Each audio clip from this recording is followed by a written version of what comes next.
Oi, Pedrinho, meu filho, se eu melhorei, mas meu filho, eu tava quase bom, deixa eu dizer a tua.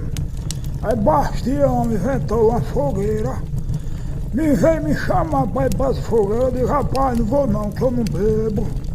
Rapaz, aí ele disse, não, vou comprar umas Coca-Cola e tu vai tomar Coca-Cola.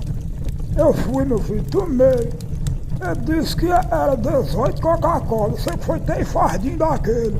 De madrugada a fogueira queimou, me levantei. Deu na pontura, caí de bunda dentro da fogueira. Meu filho, eu com uma caça daquela que chama tergar. Não tem um pano que chama tergar? Meu filho, o pano derreteu, pregou na bunda. Aí eles me jogaram dentro do tambor com 200 litros d'água. Eu desmaiei. Quando me acordei, meu filho, eles tinham puxado a cara, sabe? Ô, meu filho, tu já viu um beiju com extrato de tomate em cima?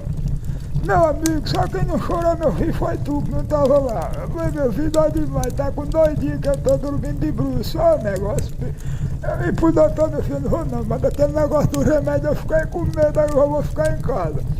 Aí ensinaram nata de leite com pucumã, daquela pucumã da terra, aquele bicho preto e rabo de ameixa. Aí eu já tava botando, eu não vou pro doutor não, vou ficar em casa mesmo. Olha o negócio ruim, ai, ai.